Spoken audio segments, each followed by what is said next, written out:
अस्सलाम वालेकुम। हमारा आज का टॉपिक है बूढ़ी काकी, जिसके मुसन्निफ़ हैं मुंशी प्रेमचंद। बुढ़ापा बचपन का दौरे सानी हुआ करता है। बुढ़ापा जब कोई इंसान जब ज़ईफ़ हो जाता है तो उसके अंदर फिर से बचपना लौट कर आ जाता है और वो बच्चों वाली हरकतें करना शुरू कर देता है। बूढ़ी काकी में जायके के सिवा कोई हिस्स बाकी ना थी। जो बूढ़ी काकी थी उनमें जायके के अलावा कोई अब हिस्स बची नहीं थी। आंखें, हाथ, पैर सब जवाब दे चुके थे। वो इतनी ज़ईफ़ थी कि ना उनकी आंखें सही इस्तेमाल होती थी, ना हाथ ना पैर। ज़मीन पर पड़ी रहती और जब घर वाले कोई बात इनकी मर्ज़ी के ख़िलाफ़ करते, खाने का वक्त टल जाता या मिक़दार काफ़ी ना होती या बाज़ार से कोई चीज़ आती और इन्हें ना मिलती तो रोने लगती। और इनका रोना महज बेसुराना था। बेसुराना कहते हैं बहुत ज़्यादा बुरी आवाज़ में रोना। वो आवाज़ बुलंद रोती थी, बहुत तेज़ रोती थी। इनके शौहर को मरे हुए एक ज़माना गुज़र गया था, मतलब इनके शौहर को मरे हुए काफ़ी साल गुज़र चुके थे। 7 बेटे जवान होकर दाग दे गए, मतलब इनके 7 बेटे जवान होके उनका इंतकाल भी हो गया। दाग दे गए से मुराद कि वो अपनी अम्मी को मतलब छोड़ के उनका इंतकाल हो गया, मर गए वो। और अब एक भतीजे के सिवा दुनिया में कोई ना था, बस उनका एक भतीजा बचा था। इस भतीजे के नाम इन्होंने सारी जायदाद लिख दी थी। इन हज़रत ने लिखते वक्त तो खूब लंबे चौड़े वादे किए। जो इनका भतीजा था उसने जब जायदाद लिखवाते वक्त अपने नाम तो बहुत लंबे चौड़े वादे कर लिए कि मैं सारी ख्याल रखूँगा अपना, आपका, बूढ़ी काकी का। लेकिन वो वादे सिर्फ सब्ज़ बाग थे। सब्ज़ बाग जो है वो एक मुहावरा होता है जिसके अंदर किसी को झूठे वादे वगैरह करना, इन सब के लिए इस्तेमाल होता है सब्ज़ बाग। झूठे वादे करना और फिर बाद में उस पर अमल ना करना, इसे कहते हैं सब्ज़ बाग दिखाना। उसने सिर्फ सब्ज़ बाग दिखाए थे। इस जायदाद की सालाना आमदनी 150-200 रुपये से कम ना थी। अगर हम उस वक्त के हिसाब से देखें तो 150-200 रुपये बहुत होते थे, तो वो उसको सालाना मिलते थे उनके वजीफ़े से, मतलब बूढ़ी काकी के वजीफ़े से। लेकिन बूढ़ी काकी को अब पेट भर खाना रूखा दाना भी मुश्किल से मिलता। लेकिन जब वो जायदाद उसके नाम हो गई उसके बाद उसने बूढ़ी काकी को खाना भी ठीक से नहीं दिया। बुधराम तबीयत का नेक आदमी थे। जो बुधराम था, जो भतीजा था, उसका नाम बुधराम है। बुधराम नेक नेक आदमी थे, लेकिन उस वक्त तक कि उनकी जेब पर कोई आँच ना आए। वो उस वक्त तक नेक थे जब तक कि उनको कोई पैसे निकालने का ना बोले। रूपा तबीयत की तेज़ थी। रूपा जो थी वो बुधराम की बीवी थी। वो बहुत ज़्यादा तेज़ थी लेकिन ईश्वर से डरती थी। ईश्वर जो होते हैं वो भगवान को कहते हैं हिंदू। तो हिंदू जो है, वो जो थी लड़की, वो अपने भगवान से डरती थी। इसलिए बूढ़ी काकी पर इसकी तेज़ी इतनी ना खुलती थी जितनी बुधराम की नेकी, मतलब वो उतनी ज़्यादा नहीं बढ़ती जितनी उसका बुधराम, जो उसका शौहर था, वो नेक था। बुधराम को कभी कभी अपनी बेइंसाफ़ी का एहसास होता। वो सोचते कि इस जायदाद की बदौलत मैं इस वक्त भला आदमी बना बैठा हूँ, और अगर ज़बानी तस्कीन या तशफ़ी से सूरत हाल में कुछ इस्लाह हो सकती तो उन्हें मुतलक़ दरीग़ होना पड़ता। लेकिन मज़ीद ख़र्च का खौफ उनकी नेकी को दबा रखता था। वो वैसे इस चीज़ का ख़्याल रखते थे कि अगर मेरे पास ही पैसे नहीं होते तो फिर मैं क्या करता। लेकिन वो मज़ीद ये सोचते कि अगर मैं नेक हो गया तो फिर मुझे पैसे निकालने पड़ेंगे, इस वजह से वो अपनी नेकी को दबा लेते। सारे घर में अगर किसी को काकी से मोहब्बत थी, वो बुधराम की छोटी लड़की लाडली थी। लाडली जो है वो उनकी बेटी थी बुधराम की। लाडली अपने दोनों भाइयों के खौफ से अपने हिस्से की मिठाई बूढ़ी काकी के पास बैठकर खाया करती थी। रात का वक्त था। बुधराम के दरवाजे पर शहनाई बज रही थी। शहनाई कहते हैं म्यूज़िक जो का इंस्ट्रूमेंट होता है, उसे कहते हैं शहनाई। जो अमूमन हम लोगों ने देखा होता है, जो हिंदुओं की शादी में म्यूज़िक बजती है, वो होती है शहनाई। और गांव के बच्चों का जमगीरा निगाहे हैरत से गाने की दाद दे रहा था। जमगीरा कहते हैं एक जो रश बना हुआ होता है जहाँ पे सब लोग खड़े हुए देख रहे थे, तो उसका जो वहाँ पे बच्चे देख रहे थे, कौन सा दाद दे रहे थे गाने को, जो बज रहा था शहनाई, उसको देख रहे थे और उसकी वाहवाही कर रहे थे। दाद देना, वाहवाही करना। चार पाइयों पर मेहमान लेटे हुए थे। हुए नाइयों से टिकिया लगवा रहे थे। नाइयों से टिकिया वो जब सर पे मालिश करवाने वाले होते हैं, जिससे सर वो मालिश करते हैं, वो सब करवा रहे थे। बुधराम के लड़के सुखराम का तिलक आया था। जो बुधराम का बेटा था सुखराम, उसका तिलक था। तिलक वो एक हिंदुओं की रस्म होती है जिसके अंदर बाप के बाद बेटे को जो गद्दी नशी बनाया जाता है, तो इसलिए उनकी एक रस्म होती है। ये उसी का जश्न है। घर में मस्तूरात गा रही थी, जो औरतें थी वो गा रही थी, और रूपा मेहमानों की दावत का सामान करने में मसरूफ़ थी। जो रूपा थी वो तैयारी लगी हुई थी दावत के लिए। घर के अंदर त्यौहार था इनके। बूढ़ी काकी अपनी अंधेरी कोठरी में बैठी हुई थी। ये लज्जत आमेज़ खुशबू उन्हें बेताब कर रही थी। जो खाने वगैरह पक रहे थे, तो वो उसकी खुशबू बूढ़ी काकी को आ रही थी। वो दिल में सोचती थी, शायद मुझे पूरियाँ ना मिलेंगी। इतनी देर हो गई, कोई खाना लेकर नहीं आया। बूढ़ी काकी इंतज़ार करती रही कि शायद कोई पूरियाँ लेकर आए, लेकिन कोई पूरियाँ लेकर नहीं आया।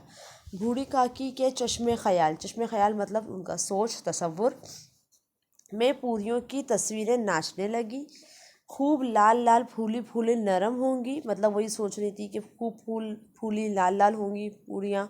कचौरियों में अजवाइन और इलायची की महक आ रही होगी। एक पूरी मिलती तो ज़रा हाथ में लेकर देखती।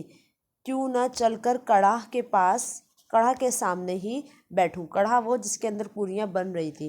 पूरियाँ छन छन छुन छुन कढ़ाह में तैरती होंगी। कढ़ाह से गर्मा गर्म निकल कर खोटी में रखी जाती होंगी। वो इस बात का तसव्वुर कर रही थी कि यही इस पूरियों के साथ हो रहा होगा। इस तरह फैसला करके बूढ़ी काकी उकड़ू बैठकर हाथों के बल खिसकती हुई बमुश्किल तमाम चौखट से उतरी और धीरे धीरे रेंगती हुई कढ़ाह के पास जा बैठी। वो बैठी बल खा के, जिस तरह से भी बहुत ही मुश्किल से वो जाके किचन में कढ़ाई के पास जाके बैठ गई। रूपा उस वक्त एक सरासमगी की हालत में थी, मतलब वो बहुत ज़्यादा परेशान थी मेहमानों के रश की वजह से। इस कमरे में जाती, कभी उस कमरे में जाती, कभी कढ़ाह के पास, कभी कोठे के पास जहाँ पे लोग वगैरह बैठे थे, जो एरिया था कमरा, उधर जा रही थी। कभी कढ़ाई के पास वापस जा रही थी। किसी ने बाहर से आकर कहा, महाराज ठंडाई मांग रहे हैं। ठंडाई एक वो होती है, ड्रिंक होती है एक, जिसको पी के सुकून मिलता है, ठंडा होती है वो ठंडाई। अच्छा, इतने में फिर किसी ने कहा, भाट आया है, उसे कुछ दे दो। भाट के लिए सुधा निकाल रही थी कि एक तीसरे आदमी ने आकर पूछा कि अभी खाना तैयार होने में कितनी देर है, ज़रा डोल मचेरा उतार दो। बेचारी अकेली औरत चारों तरफ दौड़ते दौड़ते हैरान हो रही थी। झुंझलाती थी, कुड़ती थी। कुड़ना कहते हैं गुस्से में काम करना, कुड़ना। कुड़ती थी पर गुस्सा बाहर ना निकलने का मौका ना देती। मतलब उसको था कि मैं गुस्सा अपना बाहर ना निकालूं। खौफ होता था कि कहीं पड़ोसन ये ना कहने लगे कि इतने में ही उबल पड़ी। उसको डर था कहीं ऐसा ना हो कि पड़ोसन मुझे बातें सुनाए, मुझे कि भाई देखो कैसी है ये। प्यास से खुद उसका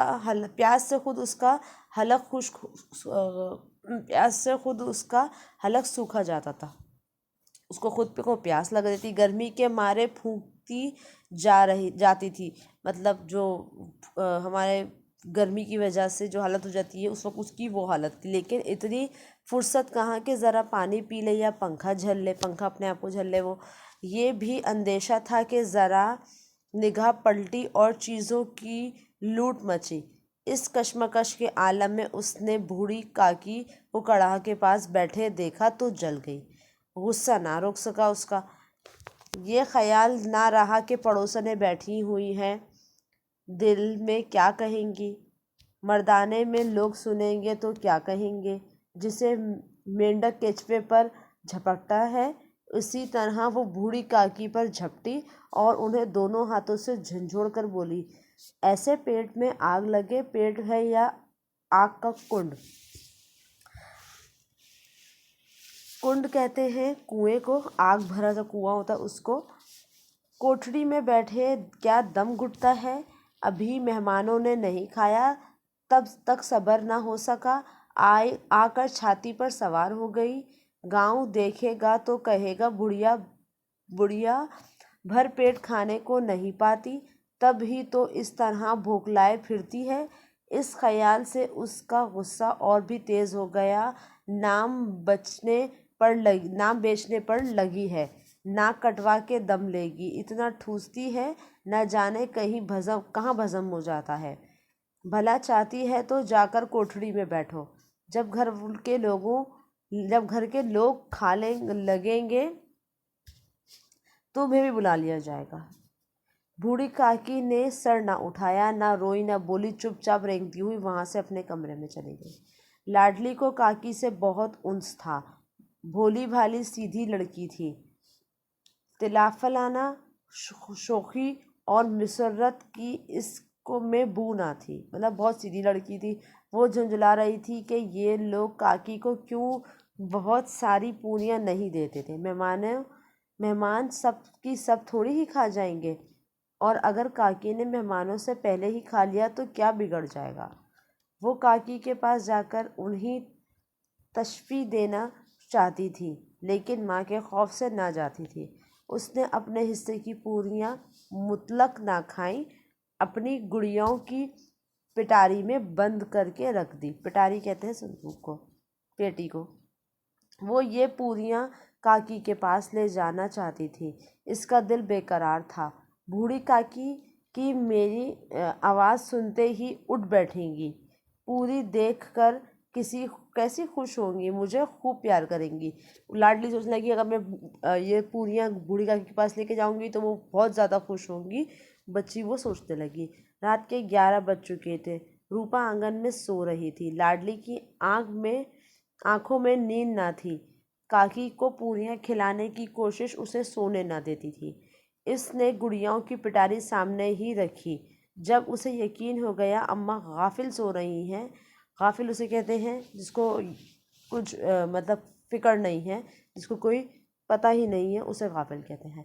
अम्मा गाफिल सो रही हैं तो वो चुपके से उठी और सोचने लगी कि कैसे चलूं। चारों तरफ अंधेरा था, सिर्फ चूल्हों में आग चमक रही थी। लाडली की निगाह दरवाजे वाले नीम के दरख्त की तरफ गई।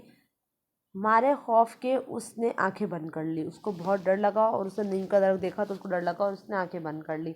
इतने में एक कुत्ता उठ बैठा। लाडली को ढारस हुई। कई सोते हुए आदमियों की निस्बत एक जागता हुआ कुत्ता उसके लिए ज़्यादा तक़वियत का बाइस था।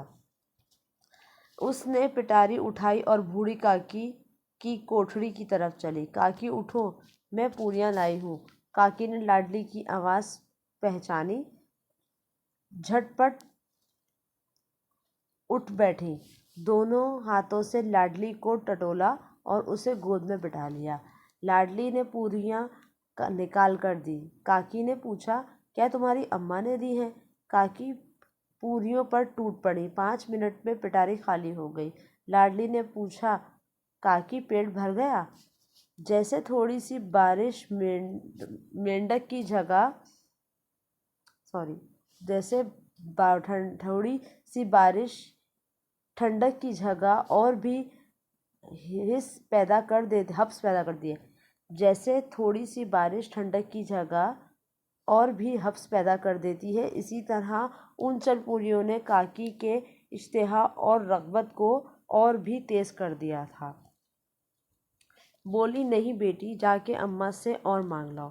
काकी ने पिटारियों को फिर टटोला। उसमें चंद रेज़े गिरे थे, इन्हें निकाल कर खा गई। यकायक लाडली से बोली, मेरा हाथ पकड़कर वहाँ ले चलो जहाँ मेहमानों ने बैठकर खाना खाया था। लाडली इनका मंशा ना समझ सकी। उसने काकी का हाथ पकड़ा और उन्हें लाकर छोटे पतलों के पास बिठा दिया और गरीब भूख की मारी फातिरुल अकल बुढ़िया पतीलों से पूरी के टुकड़े चुन चुन कर खाने लगी। ऐन उसी वक्त रूपा की आंख खुली। उसे मालूम हुआ कि लाडली मेरे पास नहीं। चूँकि चारपाई के इधर उधर ताकने लगी कि कहीं लड़की नीचे तो नहीं गिर पड़ी। उसे वहाँ ना पाकर वो उठ बैठी तो क्या देखती है कि लाडली छोटे पतीलों के पास चुपचाप खड़ी है और बूढ़ी काकी पतीलों पर से पूरियों के टुकड़े उठा उठा कर खा रही है। रूपा का कलेजा सुन हो गया। रूपा को अपनी खुदगर्जी और बेइंसाफी आज तक कभी इतनी सफाई से नजर न आई थी। हाय, मैं कितनी बेरहम हूँ। जिसकी जायदाद से मुझे 200 रुपये साल की आमदनी हो रही है, उसकी ये दुर्गत और मेरे कारण मुझसे बड़ा भारी गुनाह हो गया हुआ है। आज मेरे बेटे का तिलक था, सैकड़ों आदमियों ने खाना खाया। मैं उनके इशारे की गुलाम बनी हुई थी। अपने नाम के लिए, अपनी बड़ाई के लिए सैकड़ों रुपए खर्च कर दिए, लेकिन जिसकी बदौलत हज़ारों रुपए खाए, उसे इस तकरीब के दिन भी पेट भर खाना ना दे सकी। महज इसलिए ना कि वो बुढ़िया है, बेकस है, बेज़ुबान है। उसने यही सोचा कि मैंने इतने लोग पर आए थे, मैंने सबकी खिदमत करी, सबके लिए गया, लेकिन मैंने बूढ़ी के लिए कुछ नहीं किया, क्योंकि वो कुछ कह नहीं सकती, बुज़ुर्ग है, इसलिए उसको बहुत ज़्यादा इस बात का अफसोस हुआ। उसने चिराग जलाया, अपने भंडारे का दरवाज़ा खोला, भंडारा कहते हैं किचन को, और एक थाली में खाने की सब चीज़ें सजाकर ले हुई बूढ़ी काकी के तरफ चली। आधी रात हो चुकी थी। आसमान पर तारों की थाल सजे हुए थे और इन पर बैठे हुए फरिश्ते बहिश्ती नेमतें सजा रहे थे। बहिश्त कहते हैं जन्नत को। लेकिन इनमें किसी को वो मुसर्रत ना हासिल हो सकती थी जो बूढ़ी काकी को अपने सामने थाल देखकर हुई। रूपा ने रिक्कत आमेज़ लहजा में कहा, काकी उठो, खाना खा लो। मुझसे आज बड़ी भूल हुई, इसका बुरा ना मानना। परमात्मा से दुआ करो कि मेरी खता माफ़ कर दे। भोले भाले बच्चे की तरह जो मिठाइयाँ पाकर मार और घर किया से भूल जाता है, बूढ़ी काकी बैठी हुई खाना खा रही थी। इनके एक एक रुएं से सच्ची दुआ निकल रही थी और रूपा बैठी यह रूहानी नज़ारा देख रही थी।